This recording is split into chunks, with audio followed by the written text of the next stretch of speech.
Earthquake. The word conjures visions of destruction, scenes of suffering and devastation. But it is also one of the great wonders of nature, a phenomenon of immense power and unpredictability. Despite extensive research into earthquakes, our scientists still cannot prevent them, nor can they predict precisely when or where they may occur. Yet, with great certainty, seismologists say a major earthquake will occur in the central United States, probably before the turn of the 21st century. This is not just speculation. An overwhelming amount of scientific and historical evidence supports this conclusion. The quake will occur, maybe tomorrow, maybe in 10, 20, or 30 years. To be more precise is still impossible.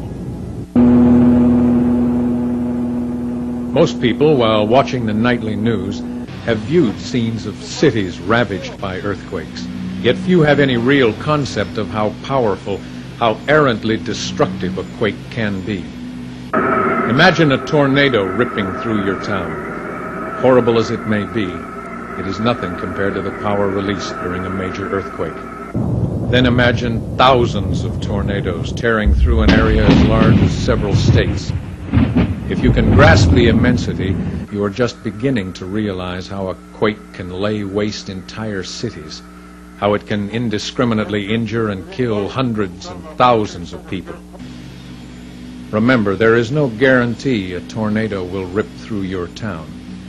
But if you live in the central United States, you will experience an earthquake. Exactly where the quake will occur or what communities will be hit hardest is impossible to say. Here in western Tennessee is visible evidence of the most severe series of earthquakes in the history of the United States. Before the earthquakes struck in the winter of 1811 and 1812, this was an 18-mile stretch of cypress forest. The earthquakes caused the ground to sink as much as 20 feet, creating what is known today as Reelfoot Lake. While another earthquake of this magnitude is unlikely in the central United States for several hundred years, it is likely that the energy released by a quake of lesser magnitude will topple buildings and cause death and destruction. Dr. Otto Nutley, a geophysicist at St. Louis University, has long been recognized as the leading authority on earthquake activity in the central United States. If my calculations are correct, there's enough energy stored up in the rock right now to produce a magnitude 7.6 earthquake, which, if it were to occur, would be a very, very large earthquake. It would be a major earthquake. Since 1974, scientists have detected 200 earthquakes a year of at least 1.0 on the Richter scale in the central United States. Because it takes sensitive instruments to detect many of these quakes, few people are aware of the danger. The quakes share no single fault and have been centered near such distant cities as Lawrenceville, Illinois, Cleveland, Ohio, and Marked Tree, Arkansas. Scientists tell us stress is constantly building along the earthquake faults within the central United States. Sooner or later, the energy will be released in the form of a major earthquake. Because residents of the central United States live with the threat of a damaging earthquake, each of us should be aware of what to expect when the quake occurs. When the quake does occur, there will be no warning. Instantly, the ground will start moving, and it could last seconds or minutes. There's no way of knowing. There will be no time to assess the situation, no time to make plans, to exit buildings, or to gather supplies. Buildings with wooden frames will most likely sustain the least damage. More rigid structures of brick, stone, and concrete block are most likely to sustain damage. Many schools and public buildings fall into this category. Public officials should be aware of the danger and start preparing now. Historical earthquakes of 7.6 Richter magnitude have twisted railroad tracks and knocked down power lines. Gas mains were severed and communication systems shut down. Many highways and airport runways were rendered useless.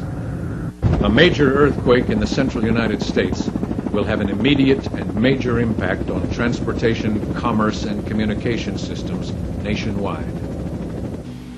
In the event of a major quake, survival could well depend on your state of preparedness, on how quickly you act. Watch and listen closely for the next few minutes and learn what to do before, during, and after the quake. During a quake, most injuries are caused by falling objects. Large and heavy pieces of furniture, such as bookcases, should be fastened to wall studs. It's wise to securely attach gas appliances to walls or floors. Be aware of potential fire risks and know where to shut off electricity at the main switch and gas and water valves where they enter the home. Also, every household should have an earthquake and disaster preparedness kit. The kit should contain a flashlight and portable radio, both with fresh batteries. You should have plenty of fresh water and non-perishable food. Your kit also should contain blankets, first aid supplies, and tools such as a crescent wrench that would help you survive in the event of a quake. If you're indoors during a quake, stay indoors and take cover under a heavy table or desk. Other places of safety include halls, doorways, and interior walls. If you're outside, stay outside and move away from buildings and utility lines. And if you're in a car, stay there. When you drive on, be watchful for hazards created by the quake, such as power lines. After an earthquake, you will experience aftershocks.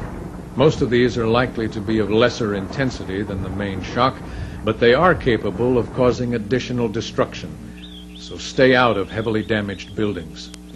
Check for injuries as soon as possible. Those who are seriously injured should not be moved unless in danger of further injury. Don't smoke or use an open flame. The possibility of gas leaks is high following an earthquake. If you do smell gas, open windows, shut off the main gas valve, and report the leak to authorities. Of course, there are many other tips for how you can prepare for an earthquake, and there are places you can go to seek answers. Your local disaster and emergency services, or civil defense, for example. The local fire department can advise you on how to minimize fire risks. And the Red Cross has information on first aid.